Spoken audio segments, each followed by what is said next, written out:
So, how was that, you guys? We were just talking a minute ago about all the technology. You know me and the challenges I have every week, and we are back. It's Friday. The technology is working perfectly because we are here and we are on camera. It's awesome. Friday, April 4th in Arizona. Oh, I didn't even open my blinds today, but I think it's semi-cloudy today.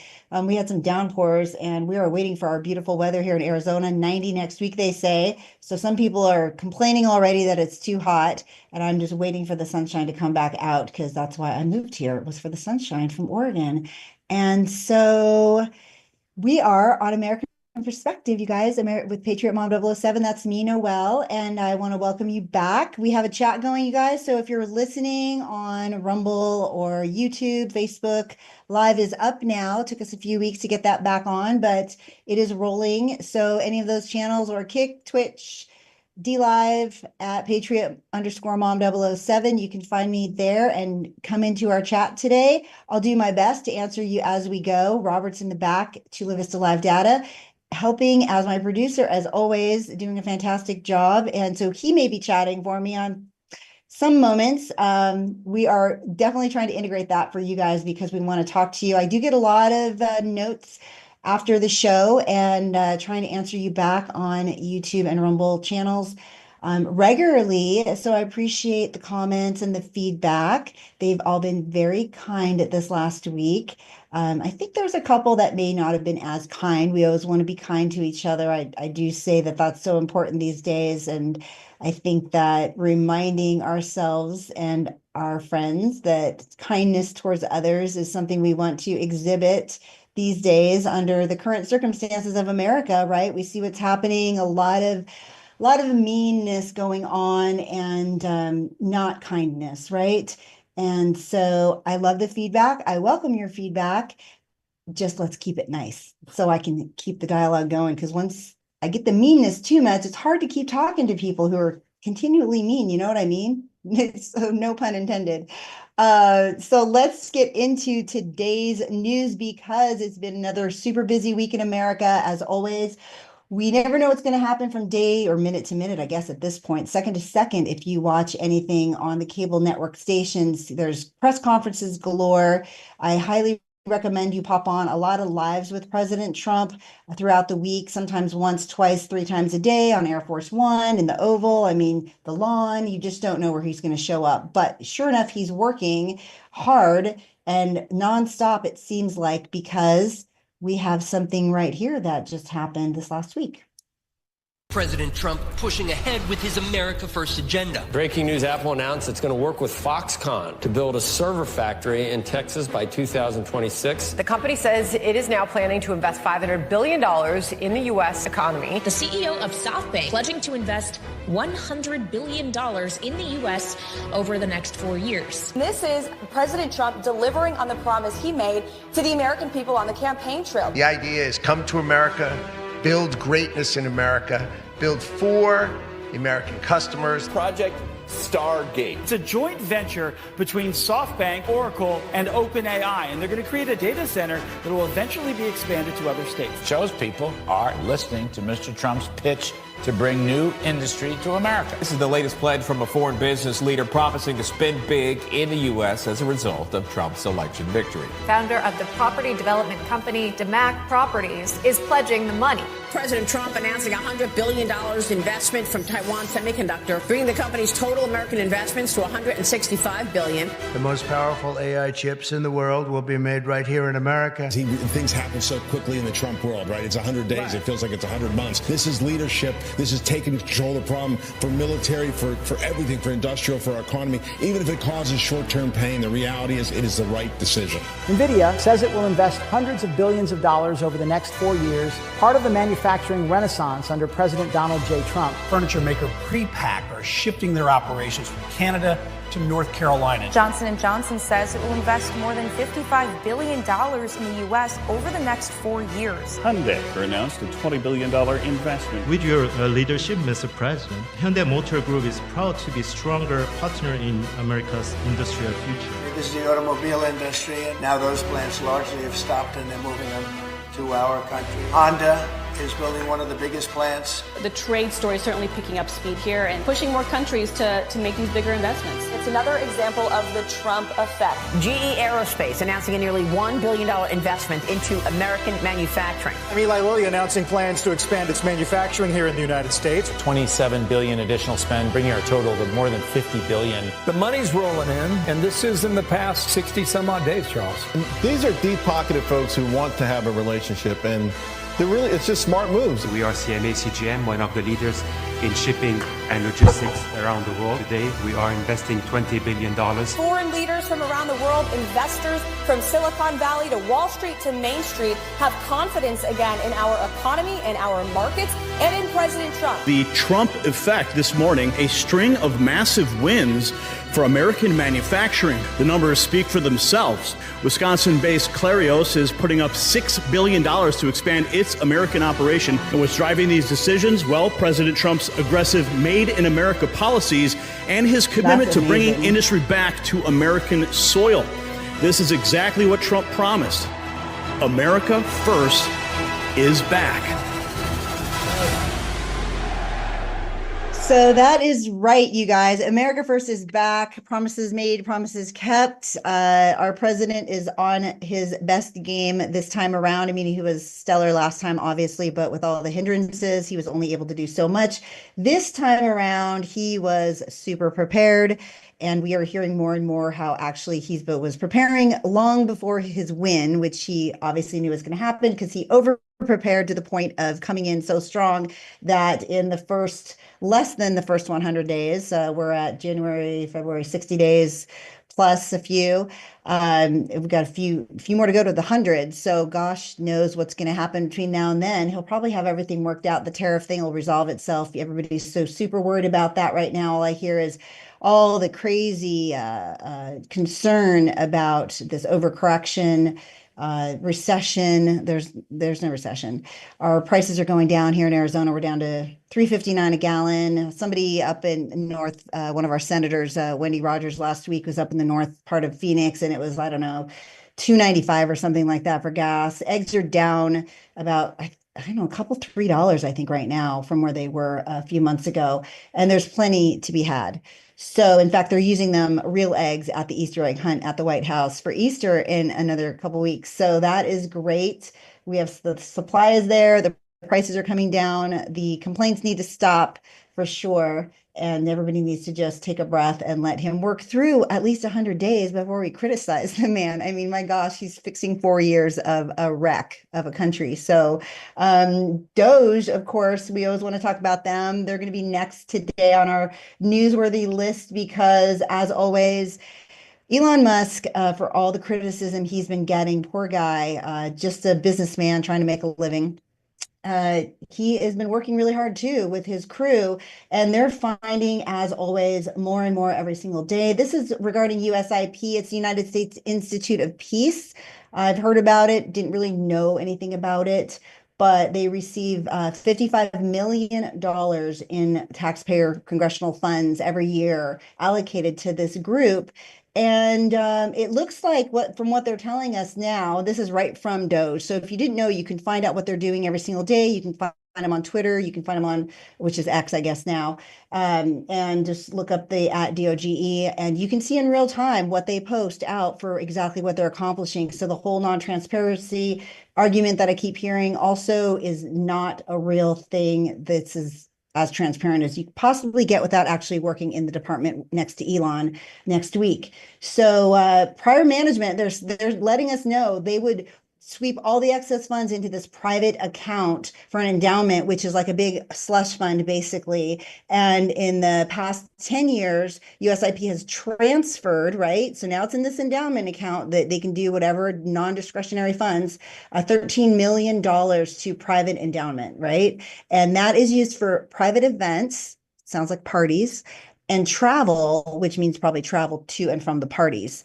So 13 million, would love that vacation budget for sure, but not of our taxpayer money. That's not okay. So they uncovered that. And then we've got some interesting payouts to some interesting folk. $132,000, Mohammed Qasem Halimi.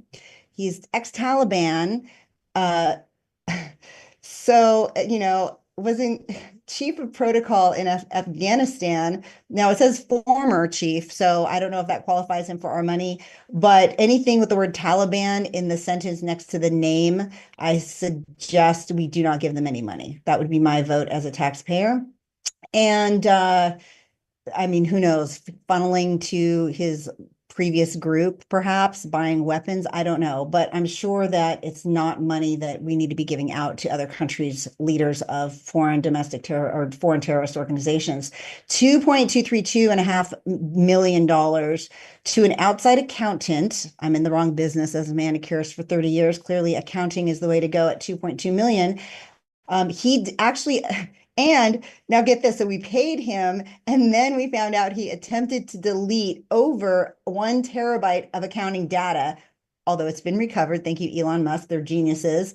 After the new leadership, Doge, entered the building. And so a terabyte, which, by the way, I didn't know what that was last year.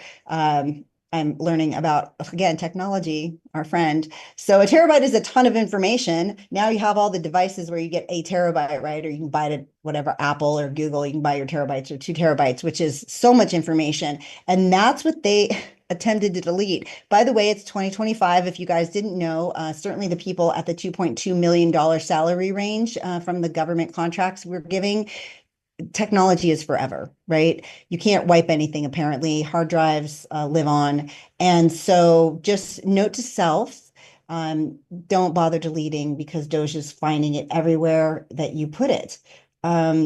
And so I don't know what they say about the people working there, but I can tell you this, they're geniuses and everything they're uncovering is true. You can read it for yourself. I'm sure they'll be sourcing everything on the White House .gov pages eventually. I suspect you can probably request through FOIA all of this information actually once it's been brought to public information source. So, and then we've got, of course, Iraqi leader, League for Youth in Iraq. $1.3 million, and then private aviation services wrap it up 675,000, which is basically people who want private planes and to fly in comfort and not be on Southwest or Spirit. So, although I do like Southwest, I take that back. I love Southwest. Even though they're going to start charging for bags, I hear. I'm going to try to overlook that. Hopefully, it'll still be amazing service. But nonetheless, our money's going wrong places. Elon is rooting it out as we speak. He's got another 50 days or something like that. He's not leaving. He's not quitting. Trump is not excommunicating him. He hasn't done anything to displease the administration. He's leaving because he had a 130-day contract, and all the people making a huge event about him having to leave in another 40 or 50 days or whatever that count is just being silly. There's obviously not enough news stories for them to talk about that they have to actually make one up again about Elon. Everything else they're making up too, the whole Nazi thing. I mean, come on, people. If you guys can't get past who he is by what he's doing. I mean, the whole character thing does come from actions speak louder than words. We teach our kids that. I know I taught my kids that their whole entire life when they were little. Just look at a person's actions. It tells you who they are. He is putting himself out there at his own peril, his family's, safety and security every single day just to do a good job for us who are responsible U.S. citizens paying our taxes all these years. And we expect accountability as should have been, and he's giving it to us. So I'm kind of tired of people jumping on Elon in negative ways.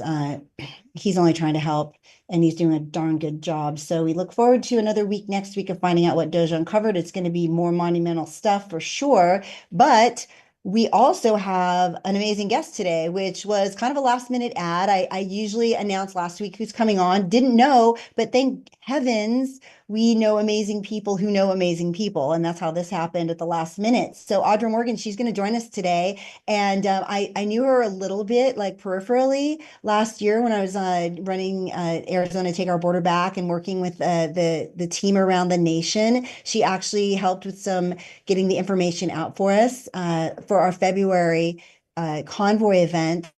We had one here in Yuma. They did it in San Ysidro, and that's where she's located in California. And so she had on Kim Yater and Scotty Sachs from Sovereign Radio, part of our team, and had them on as guests to help us get that information out. But she's doing so much in California. As you guys know, California is a hotbed of everything crazy, right? Negative, right? For their citizens, a lot of problems there as everywhere, but maybe a little bit more in California because they have really tough government officials who don't really put their best foot forward for the people living in that state. And so she's just a small piece of it, but she's tackling a really big subject. Sex trafficking. We've talked about it here before. I had Sherry Lopez on a few weeks ago, Pearl at the Mailbox. She's a friend of here in Arizona and has that organization. She's a former sex traffic victim herself, years past, and she works to provide resources. And so you want to check out Pearl at the Mailbox. She's actually launching a new initiative here in Arizona, as is Audra Morgan with Eye of the Storm, her podcast. And she has some things she's going to be sharing with us. So just to let you guys know, Audra is an investigative journalist. She's a San Diego activist, and she also hosts a local news show and podcast called Eye of the Storm that I just mentioned. After being face to face with the border invasion, vast corruption, and child trafficking through HHS, whether they're migrant children or American children, all of which are being facilitated by our own government. Child trafficking has become the top story that she covers today and for the foreseeable future, as she's witnessing firsthand the destruction of children's lives, their families, America in general, and everything she stands for. So with that, let's bring Audra on. And hold on, I'm gonna mute this one. Shoot, there we go. Darn it. Okay, Audra, you there? Yes, hello. Thank you for having me. It got me at the last minute. Okay, now I'm a double audio, Robert. Why is that? Oh, there we go. I think. Okay, perfect. It wasn't me. That was him in the back. My producer angel, Robert, to live his live data. Check him out on his channels because he puts out a lot of information with Audra. As a matter of fact, we'll talk about that too. So hey, welcome to American Perspective today. Thanks for joining me. Thank you so much for having me. It's such a pleasure to, come on and talk about, things that we shouldn't have to talk about, but that are important. So I think it's good. And just watching you before, with your news is interesting because it's like, I'm not noticing any kind of a change in the gas prices. Like, you're so lucky. I wish we could pay. Oh, you're in California. Yes, that's the problem. And you're talking, I mean, it is so corrupt here. That's why it's like, well, you see things going on around the nation, but it's like here, it's just like, oh my gosh, that's why it's such a, pleasure for me to fight, because I'm like, it is so bad here that we have to. I mean, you can't ignore it. But you're in still like pre-post COVID days, like out there, like you guys are still masking up and stuff. Arizona, we passed all of that like after just a couple months. It didn't really linger here very long. So with that, all the prices adjusted right back, not perfectly, of course. Things were still kind of high this last few years, but we did see a 30-cent drop in gas like this last maybe 6-8 weeks. So, I mean, I suspect by summer you guys will see something, but your elected officials over there, the way they run your state fiscally is so irresponsible. And I feel like they drive your prices. They're going to keep you guys higher, right? Yeah. They're not going to let them drop. That's unfortunate because your poor citizens in California up and down the coast there are really struggling. But I have good news for everybody if you're watching. President Trump happens to be in office right now. If you didn't know, that happened in November 5th by what they would say is a landslide. Some would say not, but yet he's there. And he's going to be bringing prices down, and inflation overall, which is already inflationary price in the nation, right? Overall is coming down. So I don't know the number, but I heard it the other day. I know it is coming down. I want to say, no, I'm not going to quote. I don't want to ever misquote on numbers, but it is. So everybody should, I think, including you, Audra, see something hopefully this year. Do you think that's possible?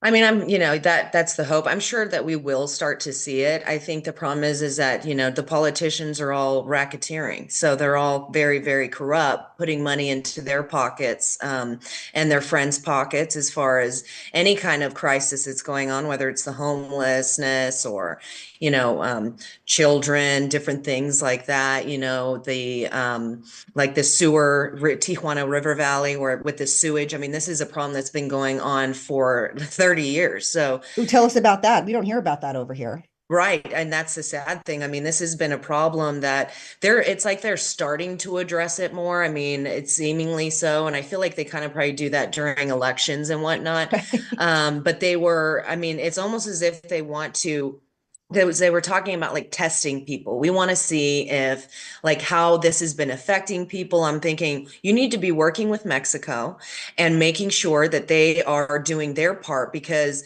we could have our pumps and our plants already and going.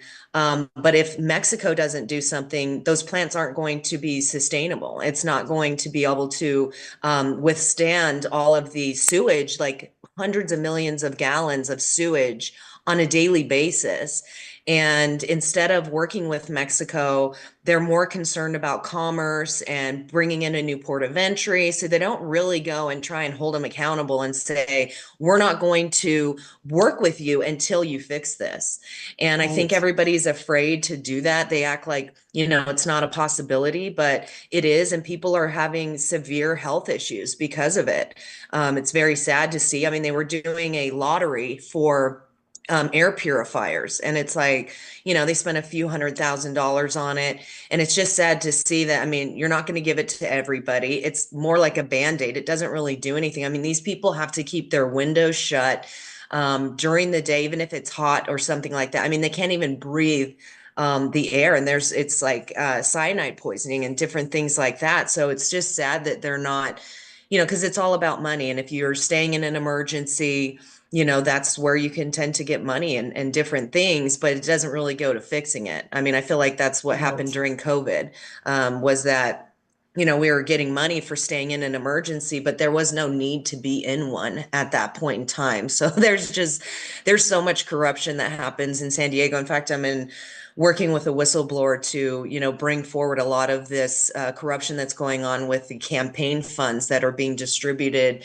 and it goes to the top of like the DA, the board of supervisors, people, council, oh my gosh, my brain is totally frying. But like the board members there, it goes into the mayor of San Diego, into their homelessness and drugs that they want to give for like diversion programs. I mean, we've seen that there's 24 billion that California is, spent on homelessness. Not really, you lost it because it went into the pockets of your buddies. You know what I mean? So this is all they care about. And if you don't have a problem, there's nothing to fix. There's nothing to get money for. If homelessness goes away, then it's like they got to find some other racket. Of course. But we have like a tent city. It's very disturbing to see the way these people are supposed to be living. It's supposed to be like a safe sleeping site.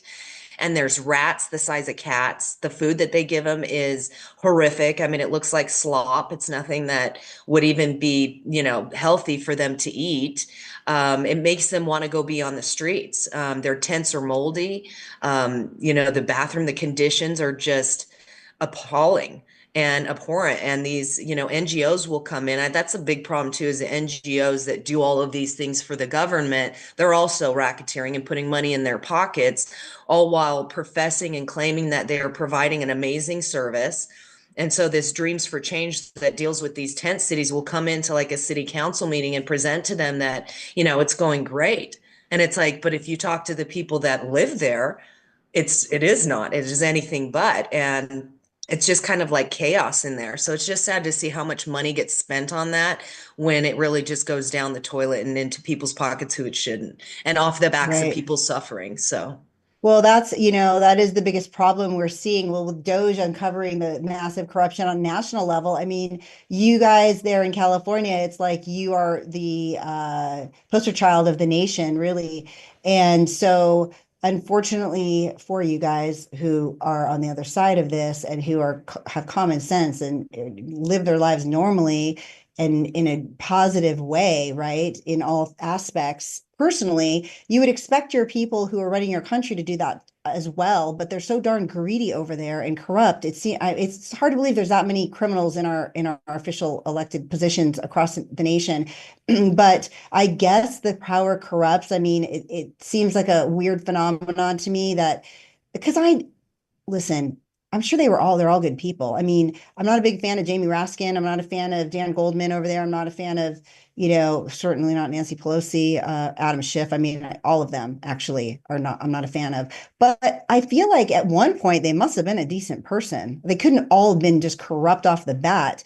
So it is a sad fact that our government facilitates, right? That circumstance is what they do. It's like our government with sex trafficking. We're talking about that next. They facilitate that on a large international scale, and they do that with the greed too, by all these lobbyists, all these favors, all these trips, all these travel junkets, all the private planes, and they butter them up and they ply them with money and the power. And unfortunately, some people grab onto that to the point of making it their life's work, clearly, like they have in California. And it's a sad fact, right? It would be nice if it could get to the point where people take a look at themselves and decide, you know what?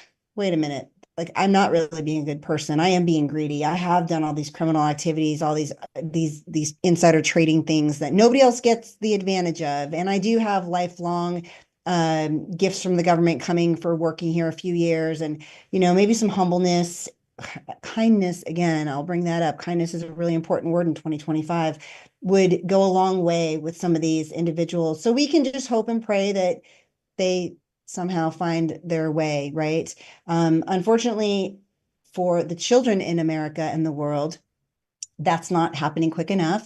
And the sex trafficking is out of control here, certainly Arizona, California, the border states where they can hustle them back and forth so easily. We know that happens. People don't realize it's not just, I always want to tell people, it's not just them bringing kids into America and then selling them. Like, that's what everybody thinks. And that is happening on a large scale. Maybe I want to say 70% is that. 30%, I'm just putting a random number on it, is them taking children from here, young adults, college kids, and kidnapping them and hustling them across the border, or selling them within the nation too. So tell us a little bit about how long you've been in this side of the work, right? And you tell me about the first couple initiatives we talked about off camera, and then you're on your third. So let's get to that too. So go ahead. It's all you.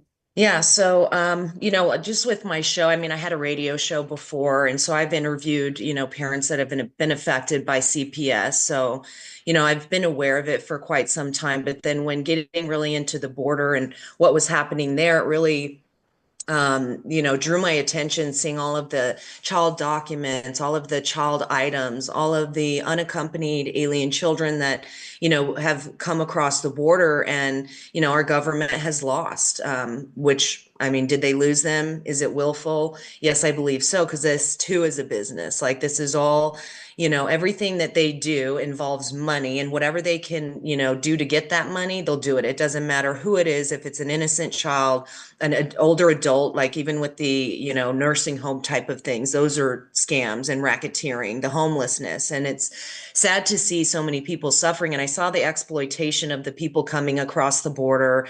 But what really got to me was seeing, like, all of the child documents, even finding, in a place called Barrett Junction, which is where they would come to a bridge. It was a very treacherous trek across the kind of mountain range down, and a lot of people would get hurt. There was always ambulances and fire trucks there, which we spend, hundreds of thousands of dollars a month just to provide.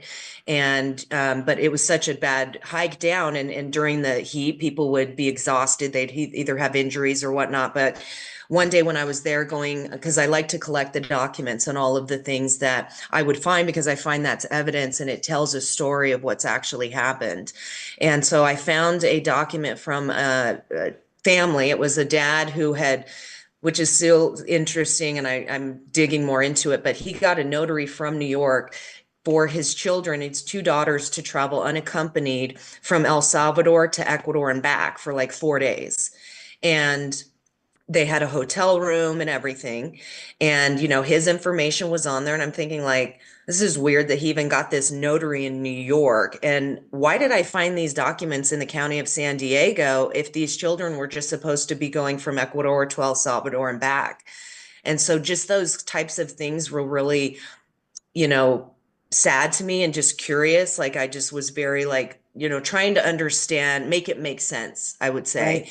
And there's no way for any of this to make sense, because you can't have children coming with, just a name, address, and phone number attached to their shirt Written at, on their hand. say like 2 years old or whatever, and it's normal. That's what Right. bothered me, is they were trying to normalize everything that was going on. And I thought, it's not normal. Children don't go, I'm going to seek asylum, I'm leaving my country, and just leave. And they wouldn't even know where to Right. go. The Right. only way they wound up where they're at is because an adult brought them there and And you made know sure what? that. And let me chime in on this one, because this gets overlooked a lot. So we have agencies in America, CPS, Child Protective Safety, which is a hilarious Services. name. Mhm. Services, Child Protective Services, still hilarious name, because Yes. they use the word protection with children. It's often now. Sometimes it's great. Listen, there's a lot of people that need help and children in the world, in America. However, we also know that these agencies go after parents erroneously for no reason. And I just saw recently, well, it's been a month or so ago, I want to say Midwest area, a mom, they came to her door, local police, and they pulled her out of the house, and they told her, you're under arrest. And you could just tell she was just like an average mom. Like, I was a single mom with 2 boys. Just listen, I dealt with the agencies at a certain point too, erroneously. And they said, yeah, your son walked to it wasn't Circle K, it was like some small town store, but nonetheless, the local corner store, as we all used to do. Now, I do know it's heightened now. I probably wouldn't let I think he was, I want to say 10, 11, or 12. I think 11 or 12. I wouldn't probably let my son walk to the corner Circle K here in Phoenix right now if he was that age. However, listen, every parent, I'm a super helicopter parent. I admit that. People think that's a problem. I think it's a gift that I'm able to do that. And some people are like, oh, you shouldn't do that with your kids. I'm like, well, that's too bad, because that's who I am. And I always say, until the day I'm not here or dead, I have to actually protect them from all of this. And so they arrested her on the spot, right out of her house, because her son walked to the store. And yet you've got these parents, or so-called parents potentially, of these young children coming in and out of our country, transporting them around on virtually no information, no documentation, no passports, no birth certificate even. And our agencies don't say a word. Right. Well, they're leaving the birth certificates at the border as part of it, Right. You're because right. then They they drop. can disappear and and Exactly. say whoever they want it is, right? That's right. They But drop when the paperwork. you like really understand what's going on with children and how it's a commodity and it's again a business, then it's like you start to kind of go, what's really going on here? You know what I mean? And if they're saying, because there's so many judicial committee hearings and whatnot that would bring this up, the trafficking of these children, Yeah. and then nothing gets done. Right. It's the heads of, because HHS deals with the alien children and the American children. And so HHS is the culprit, that's where you get the child welfare, the child's protective services, Yep. all of the things, all the foster care and all of those things that are being used to traffic these children. And then, starting to look into the CPS side of it, it was very, very disturbing, because I know so many families who, they'll be taken for different reasons, but because you could just be getting a divorce and they're trying to decide where to put the children. And many times they put them with the abusive parent. So it's not about protecting, the children. And it's not really about taking them out of harm's way. So like you'll see too, where you think, that person should have their children taken away because of the abuse that's happening. But it's almost like, no, you're already abusing the kids. That's what we need you to do. So you're doing a good job. We're going to leave them with you. It's bananas, because you're right, though. That is a really good perspective. I always like to bring it up, on American Perspective, we really welcome all these perspectives, because that's a great way to say it. They're already being abused. They're in the system. Their system doesn't run without that cycle of abuse, frankly, just FYI. If they didn't have abusive situations, they would be out of jobs. and they're not doing their jobs well a lot of times, and they're just getting a paycheck. As we see all this other fraud, waste, and corruption, $2.3 million to an accountant that is wiping information off a hard drive that is government related information to cover his tracks. And these people are making money at these jobs, getting salaries, and entrusted with these children's literal lives. Yeah. And they are overlooking things to keep that court case going or that file on their desk. So they have work to do, frankly. And I say that broadly. I don't mean every person in DCS or CPS, but there are enough people in that system doing that they are perpetuating these children from being ever really truly rescued or protected, as their name suggests. So tell me about your initiative too. You had 1 and 2 rounds, but tell us kind of how it started, what it looked like, and then kind of what we're doing in round 3. So I started out, I wanted to bring light to the child trafficking happening on the border. And so it was a, 60-day campaign to bring awareness to that and get other people to help me get this information to Tom Homan and Donald Trump and the people in his cabinet that were going to be potentially coming forward. And then it went into part 2, 60-day campaign for it was like HHS and things like that to bring light and have them contact RFK and different people along those lines. And now it's more to, I'm on day 38 of day 60 on part 3. And this one's really for the people. I want to get the people involved. It's like, I'm trying to invoke them to help me just bring awareness. And so we can stop it, because I think a lot of times people don't want to acknowledge that this happens. It's very disturbing. And it is, a lot of it makes me cry, like to think about what's going on with these children. I've been, a child that was just wanting things to change and hoping that somebody would come and save you. So that's why I'm so passionate. But I think that it's going to take the people really accepting this so that we can, start having these conversations, because everybody's child is actually in the crosshairs of this. Nobody is immune to having their children taken, and the things that are happening with CPS being told to lie in their reports, being, I don't know if you know this, but after 15 months, if they take your children, they can adopt them out. So they don't even give a very long period of time for these families to jump through all the hoops that they're being expected to. And, no matter what they do to jump through those hoops, they're always pushing the goalpost further and further back and threatening things. They're taking these children out of the country on vacations, is what they're calling them, to, South America, Europe, whatever it is. And if the parents, they shouldn't be doing that, first of all, because that's also how you traffic the kids outside of the country, right? But the fact that they will threaten things like taking the kids to a Polensky Center, which here in San Diego has been abusing children for decades. It's a county-run shelter. It's supposed to be a 7 to 10 day kind of transitional period, taking children out of trauma and abuse, and then making the move on to say it's foster care, whatever it is. But their children are being abused in these facilities. And that's also what's happening in the facilities that they have for the alien children with like Southwest Key program. They've been abusing children, and it's almost like they just kind of move them around. They know it's happening internally and they don't really do anything about it. So it's sad to see that we are funding this type of nefarious abuse of children. That, if children are our future, and children are only children for such a short period of time, these families that are having their kids taken, it's like they're missing them growing up, missing all of the firsts that they should be there for. And then trying to make the children think that their parents don't love them when that's not true. So, I'm very passionate about, we're trying to draw and get a movement together to get more and more people involved, because there are so many families.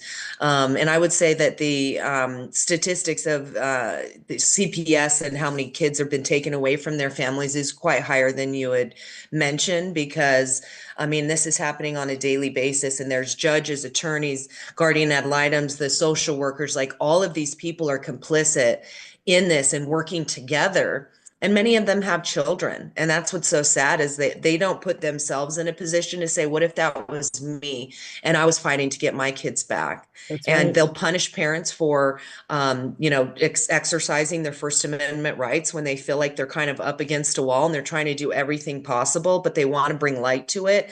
They've been put in jail. I mean, we had the PERT team called on us, which is the psychiatric evaluation response team that they sent out with the police for behavioral or mental calls, right? And yes. So as long as they can make them think that they're crazy or make other people think that, then you can dismiss what they're saying and their actual facts. And people should really be heeding to the message and really being concerned, because every child should matter. It shouldn't have to be your child for this to matter, because it could still happen to your child. That's right. And, I know a little bit more about this than I probably should, and it's not something I really share, and I never really have shared it after we went through it as a family so many years ago. But I was involved with our Arizona DCS, it was Department of Child Safety, and 10 years post-divorce or 8 years post-divorce. So I had sole custody for the beginning since 2007, and I don't talk about it too much because my kids are, they're young adults now. It was a hard time for everybody, but there was allegations made, right? My son was 12 and a half at the time. My other son was 9, and 12 and a half, kids are very malleable and they're very easy to coerce by just slightly talking them into anything in the moment. And if they're looking to be in a household with less rules that are definitely less restrictive, they're probably more than not, even though I'd raised him from the age of 5 to 12 on my own with sole custody, he was looking for a more fun household. And he found it. And it was facilitated in, psychologically to him that these are things you said. And he went along with that. And for 11 and a half months, I had to run the hoops of the system and guardian ad litems, multiples of them, a court psychologist, multiple of them. I ended up actually on supervised visitation after having sole custody for all those years. And we had DV in our history. So there was a stacks of post police reports, files, psych reports, previous psych reports that were presented that were completely ignored. Supervisors changed report information. I come to find out at the end, my parent coordinator, because you have those two, that do the reports on how good of a parent you are. In the minute you get to see your child for the hour once every other week after having, full access, they're writing the report. They wouldn't let her testify on my behalf after I'd done everything. She was like, she did everything. She did everything. They refused to let her testify, and they actually tried to sever my rights the last month. Didn't know they were going to do that. I knew they could do that, but I'd done everything, right? So you're just thinking you're good. Like, I'm going in, I've done my stuff. I paid it's so expensive. You're running around at work hours. You got to leave work all the time. You can't say yes or no. You're just doing what they tell you. And if you don't comply, then it goes into the report. And and you want to comply, like you want to do the proper channels, right? And follow the rules. Well, I went into the final hearing 11 months later, and the 22-year-old district attorney kid just said, we're moving to sever her rights today. Just like that, like just at the beginning of the top of the hearing. And I was like, my attorney is looking, like, what are they talking about? What do you mean sever my rights? We're here today because I've done everything in 11 months and they're supposed to be done with this. Like, we're supposed to close this out. And that's what he was going for. Yeah. Because they'll just and they got my younger son involved too at 9, moved him 70 miles away, yanked him out of school. The devastation was years obviously past that. And my kids thank God I did put them in a ton of counseling and use as many resources as I had, and they're they're good. They're 20, almost 20, 23 now. They live together. I'm in their house. It's my podcast studio. She have a room. They work together. My youngest son, my almost 20-year-old, just got a promotion this week. He's on his brother's sales team now. They're doing fantastic. However, there were 6 solid years of their youth growing up through high school. As good as it was, there's a lot of stuff. And the state was going to take my kids away from me for doing everything they told me to do perfectly and compliantly. And the judge, thank heavens, new on the bench, wasn't jaded yet, I guess. He said to the guy, "What are you talking about? What we're here for like a closeout, right? Hearing." And he kind of ran on the riot act a little bit. And he's like, "Yeah, we're not doing that. Like, this is ridiculous. That's not happening." And thank God, because you get a good judge or a bad judge in these cases. That's People right. don't understand. This is not a statute situation. I mean, they use statutes to get you in, but the court doesn't always use statutes to get you out, even though that they apply. And things are very subjective behind the bench. And it can go any way at any moment. And people don't understand how much power these agencies, organizations, the court system has. And I'm a big pro law enforcement, big pro court justice system person. I graduated with my degree in criminal justice. I used to work for a police department way back in the day as a volunteer for several years. Very pro criminal justice. However, the greed, again, we'll talk about the greed, is a thing in the states with the government elected officials, with the courts, with these DAs. They want a win record. They're trying to take kids away, and they want that win at all costs, including the cost of the children. So, Audra, people to connect with you, let's get this out there too. I always mean to say this partway through because I don't want to forget. Let's read out where it's all listed below your screen, but for people to find you, tell them the best place to find you. Well, X is a good place, and that's at Eye of the Storm SD. You can go on my Rumble channel, which is Eye of the Storm. I'm also on Facebook, Instagram, Telegram. I have a channel there at San Diego Storm with periods between STORM, because storm is actually, it means my name means storm, but it also is an acronym that means standing together, organizing a revolutionary movement. Nice. And that's what I've been, working on doing for many years now. And so that's why it's that. And then Facebook is Dra J Morgan. It looks like Dr. AJ Morgan. In fact, people are like calling me a doctor because of it. I was like, hey, that's what, I did have to reread that username a few times on Facebook. I'm like, let's draw. What was that? Yeah. We can talk about that off camera. Because it's Audra. So like a nickname I've had since a kid was Dra, D-R-A. Okay. Yeah. Thank you. Because I was like really trying to figure that out with the other usernames. But everybody can find you guys. I didn't post all the correct links. I was kind of scrambling yesterday to grab your information online. So I'm going to go back in. Of course, I'll update all of that if I didn't get all of them in or missed whatever, put them in. But we're going to make it easy for you guys to find Audra Morgan with Eye of the Storm, because we always say here at American Perspective, the most important thing is getting involved and making sure that you know what's happening in your communities. And whether you have kids or not, or your neighbors have kids, or your coworkers have kids, or you have a niece or nephew, this can literally happen to anybody at any time. Not just we've kind of gone off into the agency circumstance, and we have a Arizona problem they're tackling here with that too. I so want to put you in touch too with some people. I need to start connecting you guys up. I say that and then I forget. So if I forget to do that in the next few days, you remind me that I said I'm going to connect you with some people. So I actually do it. And I always say the chat, if you guys are chatting, put stuff in the chat to remind me. If you guys want to send me notes too, use the chat to be like, hey, Noél, remember when you said this? Because I do forget.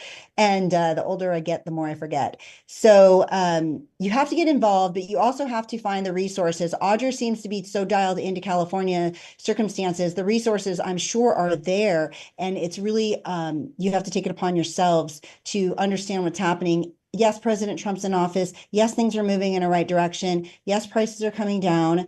Yes, the tariffs are going to correct everything, no matter what you think. But all these other small community issues that are national, but they are heavily community issues, you have to find in your area who is doing what to help the groups of people, whether you're helping the elderly, the homeless, the veterans, the children, whatever your cause is, because we can't do everything. But then you have to dial in with those people, connect with them online, and use the technology for our good, not their good. And that's by networking with one another across the nation, wherever you are, to learn about these things. So what does it look like for this third round? You know, where do people need to, what are you hoping? Just, do you want to get the word out on this one? Yeah, well, I want people to start really talking about it. I want the government to do something about it. I mean, if you look at what's going on in the schools, I mean, they're sexualizing children, setting them up to be groomed by a predator. So it's across the board. I just think we need to really be taking children's lives seriously, and the fact that if they are our future and we're creating a bunch of traumatized children, it's not looking good. So, I mean, and I just care about the kids. So I want this to end. I don't want to have to talk about it anymore like this, trying to get people to just accept it and share it. I mean, I'm throttled severely on X and different platforms because of it. Even but today it's worth on it. X, they cut you. Always. Yeah, And that's it's fine, unfortunate. but I would rather, it's more important to me to share the truth than to have likes or follows or whatever it is. I think that this should be something that everybody, it's like, the hill they die on. I mean, especially if you have children. And so I think I want, just to bring awareness so we can start turning away from it. We've become a godless society, and it's very sad to see that, because this is why these types of things can flourish and why they perpetuate, because people look at having sex with children, I mean, which it's, you don't have sex with a child, you rape a child. But it's, I mean, you got minor attracted persons. It's like they're trying to okay all of these things. And I want to get back to over center, where we're not making this something that's acceptable. It should absolutely never be. It should be something that people are demanding that stops. And we shouldn't stop until it happens. That's why I'm a little concerned Trump is appointed for the AFC, for the families and children. It is Alex Adams, who worked in Idaho for the Department of Health and Welfare, and he's a doctor of pharmacy. So it's concerning to have, to know what they're doing with children, with the medicines and the psychotropic drugs or antipsychotics that they give these children when they're being abused, instead of taking them out of a situation, or all the gender affirming care and the puberty blockers that they give them. So I'm hoping that these people are really going to take this seriously, like even RFK. It's like, this is something that is past time. I feel like that's something that we should be focusing on now. It should have been day one. So I'm hoping that they will start to really turn things around and gut CPS. I mean, granted, yes, you'll have a lot of people in there that are going to be doing or wanting to do good, but I like to say people are doing their job exactly the way that it should be, because if that wasn't their job, to take kidnapped children and abuse them, it wouldn't be happening.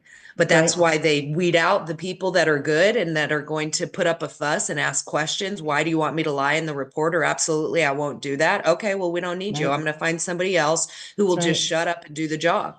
So we got to turn things around, and we don't have a good future to look forward to if we don't.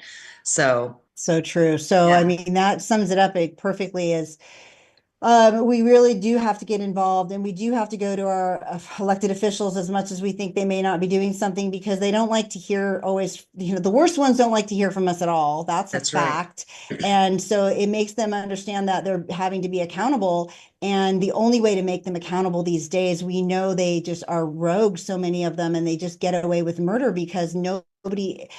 Gosh, this is so irritating. I saw the other day on a news show, they were trying to question one of the senators or congressmen, I forget, running in or out of the chambers. And they were, racing them, trying to race them down in the hallway, as they do. And their person, the elected officials person, was kind of like giving them the back, like edging him out, getting him in the elevator. And all I could think, this person is saying this question, and it was a valid question. It wasn't a mean question or anything rude. And all I could think was, why are you not yelling at that elected official? Like, you work for me. You need to answer my questions in the hallway right now. Like, stop walking away from me. Like, you are my employee. You're not on break. Like, get back here right now. And it makes me so furious that these people have gotten to this point on their pedestal, some of them thinking that they do not have anyone to answer to. And it's up to us to get involved, to write our congressmen, who, by the way, are all accessible on your .gov websites. Everybody watching or listening later, if you guys go on your whatever, we're Maricopa County, maricopacounty.gov, Chula Vista County, or whatever your counties are, lacounty.gov, San Diego County, you guys can find your elected officials. They have them on a list. They have senators, your House members. They'll have all their email links in there. You literally can just write to them. You just click the link and it puts you in an email box. There's right to speak options. We do it here in Arizona. We have some organizations, Arizona Free Enterprise, that puts out information every week about the bills. You can get in. You don't have to even go down to your legislative, offices or your house, your Capitol. You can just do it online, get yourself an account, and you can thumbs up and down the bills, and you can tell them from your house on your computer what you want them to do. Do they always listen? Probably not, but at least it gives you a voice, and we have to encourage people to use their voice however they can in 2025, because obviously, otherwise they're going to do literally whatever they want. So Audra, I just want to say thanks. I mean, the child trafficking situation is horrific as always. It's not going to stop soon. Tom Holman's a big proponent. Christy Nome, they're all the crew now, right? We went from Javier Becerra and Mayorkas, the two laziest employees of our government in my lifetime that I know of, to the most proactive, pro-law enforcement, pro-justice people we could ever have hoped for in these positions. And so I expect we may see some improvement. I'm not going to say they can fix it. That would be probably wishful thinking, but we thank you for what you're doing in California. We're going to follow you. Let's all get on Audra's channels and let's try to help support her. You've have all her links down there. Look at my descriptions: Facebook, Rumble, YouTube, Twitch Live, D Live, blah, blah, blah. Anyway, they're all listed at Patriot _Mom007.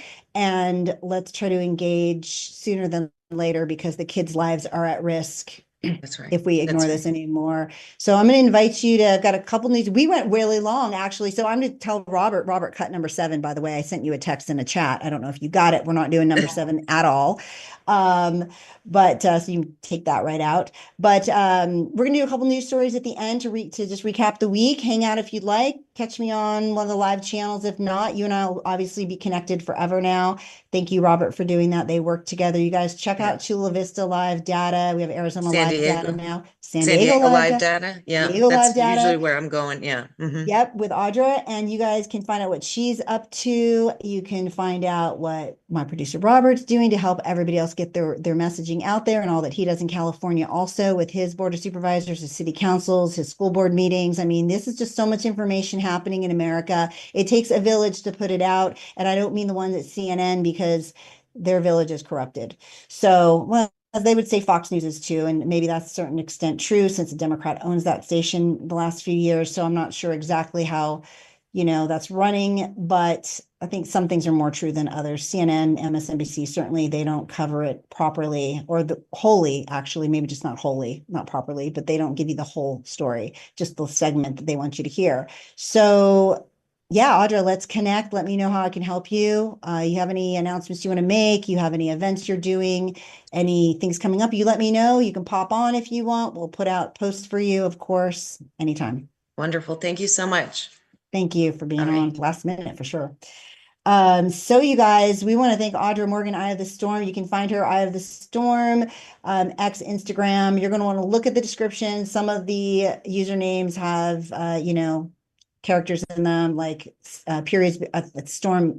So I'm not going to read it all out just because it's a lot, but you'll find it in the descriptions for her shows, for her podcast, and for all her initiatives she's working on right now to help the kids, right? Sex trafficking is a real thing. We've learned the last few years, to the point of exhaustion for us, and certainly these poor children being trafficked all over the world to these horrible, horrible people and criminals, and ruining their lives and then killing them. That's what they do. They basically use the kids up until they can't use them anymore, and then they kill them or they die. So that has to stop.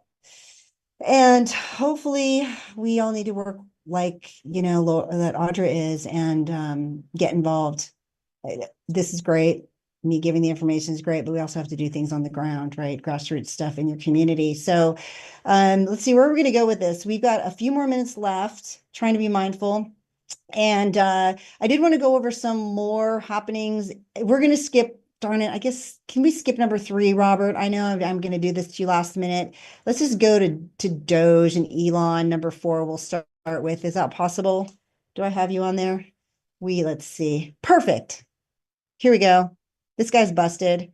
Keying the car of some poor individual shopping at the local, grocery store, unaware that hatred is surrounding them in their community with these crazy people who think that keying their car is going to somehow affect Elon Musk.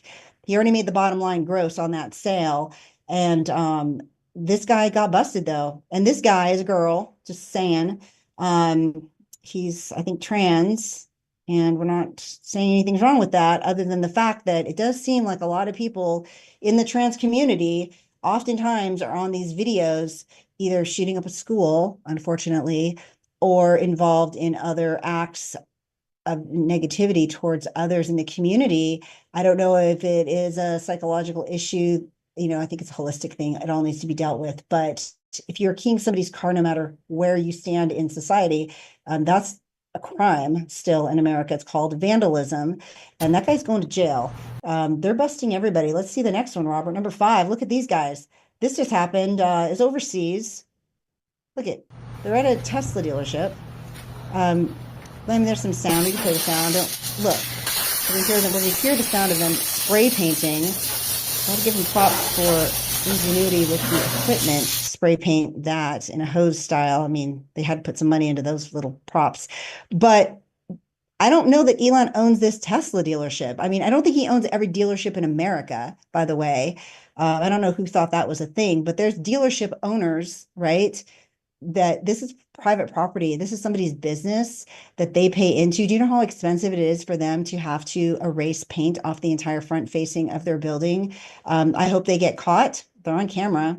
I don't know who thinks they're going to be on camera today and not get caught under this administration, but you guys are going to get knocks on your doors probably pretty soon if you haven't already. That was a few days ago. And then we have number 6. This guy's hilarious. We're going to listen to this guy. Go ahead, Robert, with number 6. Free service. Free service. How about you pay for the repairs? Write a check. You just bought a Tesla. I can wipe it off with a towel. No, it's not. No, it is a hate crime, sir.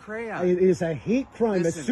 Did you write a swastika on there? I'm sorry you're upset. Did you write a swastika? It didn't even work.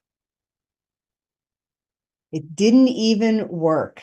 There he is, King of swastika on the guy's car, getting videotaped. Did you write a swastika on the? It's a key, sir. We see it on the video. It's not a key.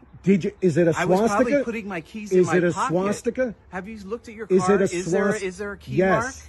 Is it a swastika? That's impossible. It's at the police right now. It's being fingerprinted.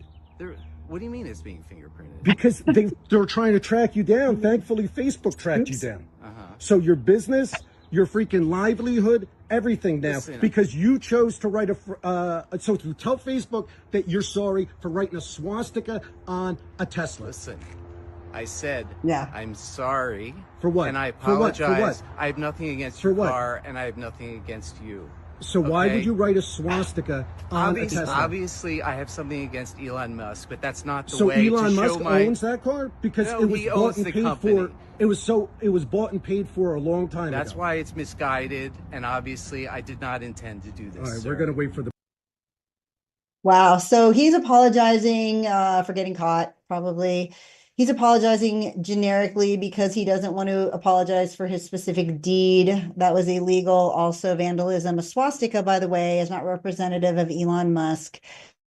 This ridiculous narrative has been pushed by all the legacy mainstream media on the other side, who think it's funny or fun to incite this kind of violence in Americans across the nation. And they brush it off as if they had nothing to do with it. Although yet every day they're still on there facilitating these kind of feelings within Americans who listen to their channels. And it's a sad thing because the damage they're causing to just common other folks, right, who live here, who just bought a car, right? They just bought a car. I'm not a big Tesla fan. They are pretty, some of them, but I'm a hybrid girl, actually, the last like 8 years. So I probably won't ever own a Tesla unless they make it in a hybrid version. I just don't think going all electric is the way to go. Personal opinion. But I mean, made in America, American laborers, sells in America. pretty America-centered, Elon Musk is, even though he's from another country. They like to drive that point home. So, let's try to be nicer to people. I mean, you guys and your keys, I mean, you're 50 years old. Like, you should be ashamed of yourself and embarrassed. I can't even imagine what your family is going through right now, having you plastered all over the airwaves, so to speak, online. And God forbid you have kids and this is what you're teaching them. Part of the problem. So we're going to skip number 7. That was just a Carolyn Levitt catch up on tariffs. But here we go. This is from my post on X. You guys find me at PMom007 on X. Go ahead with that one, Robert. He was a fantastic man, but he understood immediately what I was talking about. I said, Shinzo, we have to do something. He said, I know that. And we worked out a deal, and it would have been a much better deal, but frankly, there were many years left on the deal that was made previous to my getting there, but it was something. If you look at Switzerland, 61% to 31%, Indonesia, Malaysia, Cambodia, oh, look at Cambodia, 97%. We're going to bring it down to 49. They made a fortune with the United States of America. United Kingdom, 10%, and we'll go 10%. So we'll do the same thing.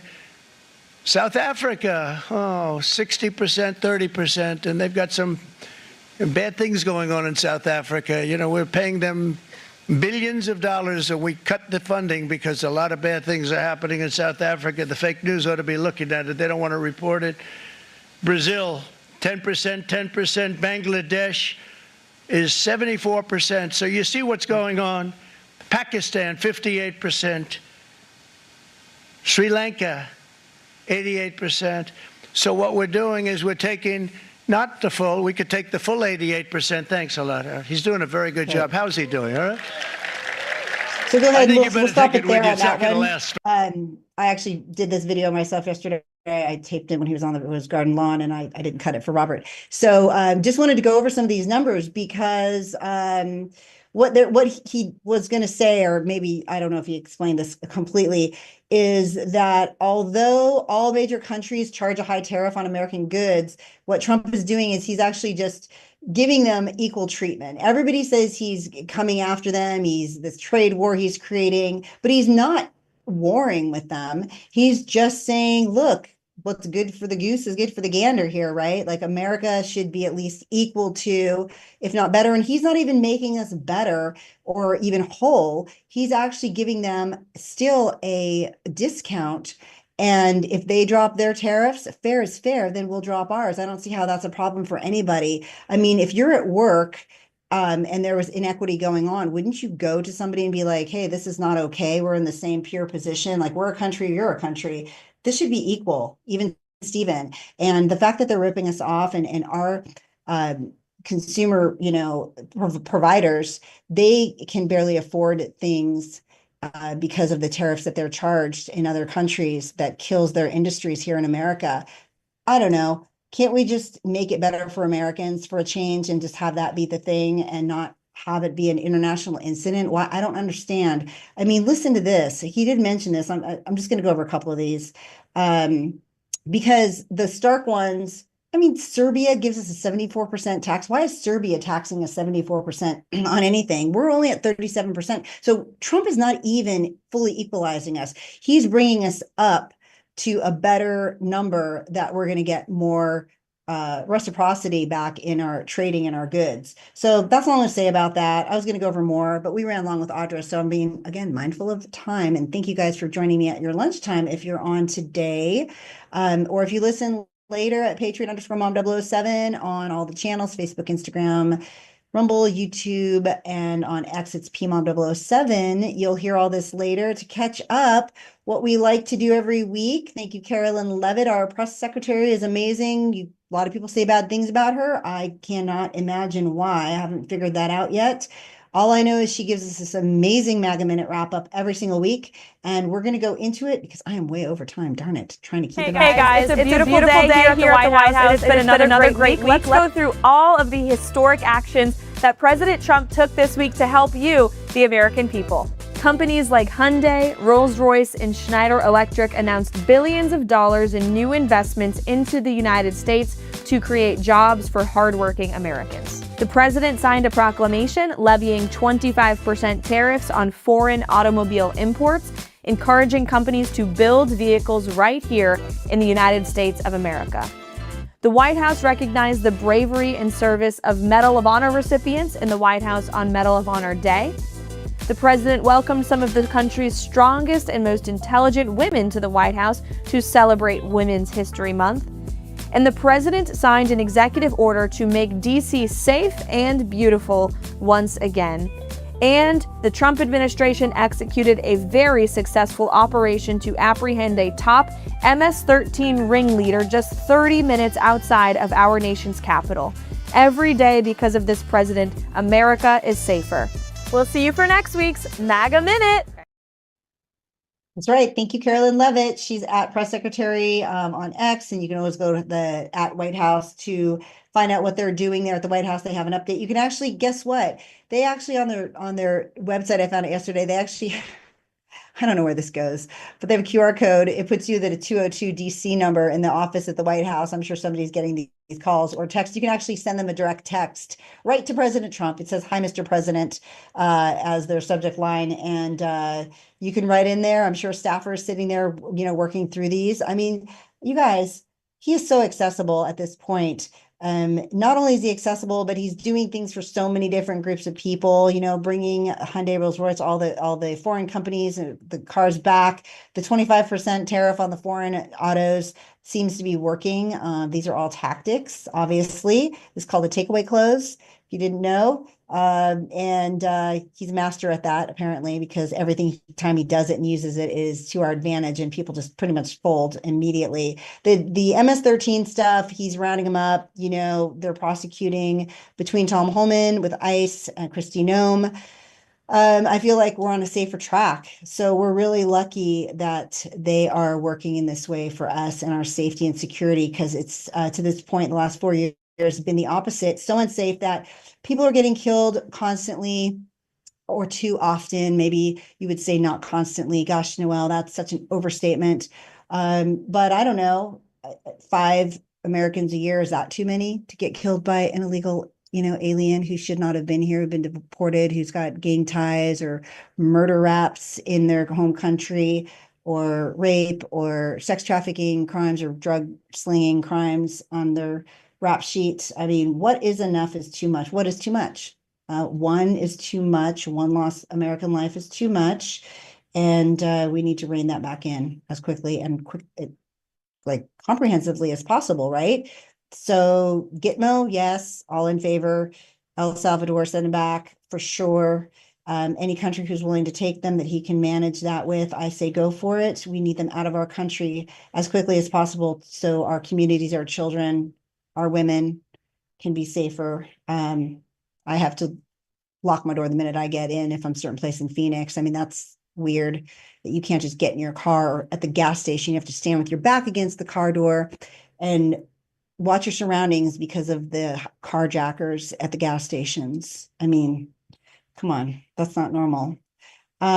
So once again, in America, it is gangbusters, positive trajectory.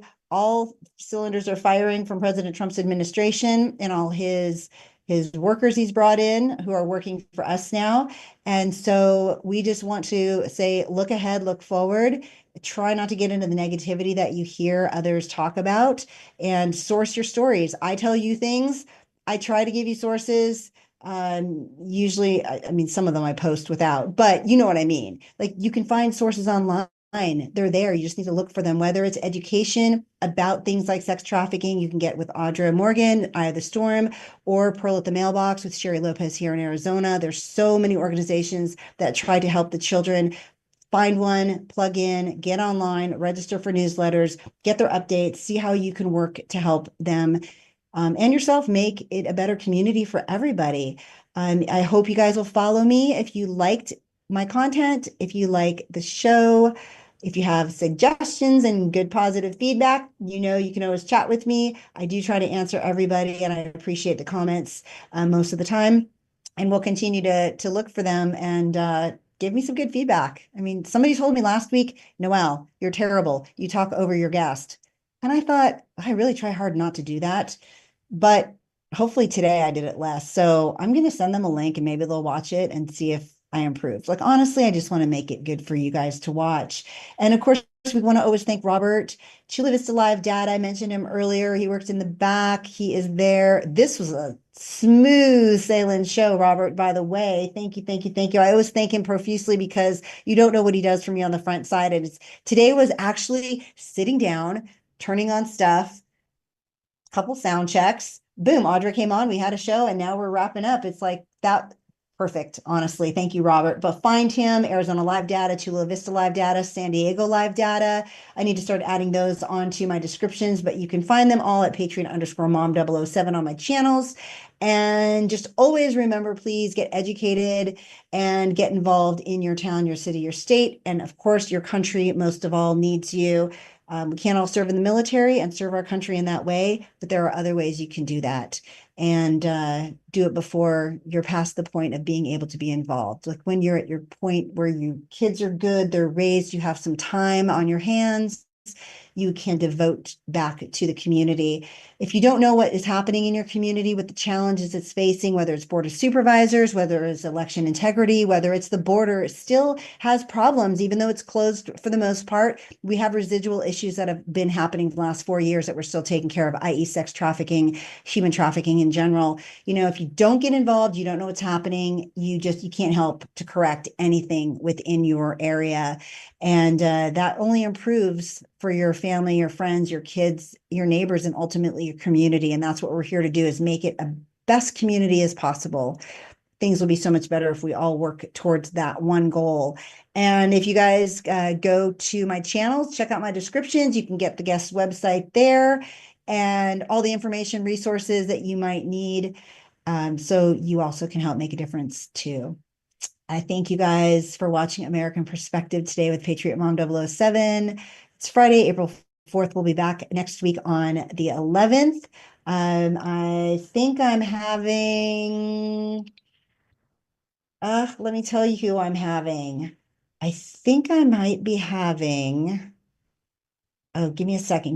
Mike Dillon. I had to look back at a quick message. Girlfriend CJ works with him as a client, and he's got some interesting stuff. I think he might be on next Friday. We're working on that. But after that, we're going to have Art Del Puerto and Mark Lamb on the following week. We have a great guest at the end of the month lined up with some good products for you guys, health related, of course, for Maha all the way in America. And with that, we are super over our hour, but that's okay. I guess we're live, so we can do that. Nobody regulates us. So yay for free press. You guys all have a really great weekend, and I look forward to seeing you here next Friday from noon to 1 Mountain Standard, which is now Pacific Standard Time 2 on American Perspective with Patriot Mom007. Thanks, Robert. You can take us out.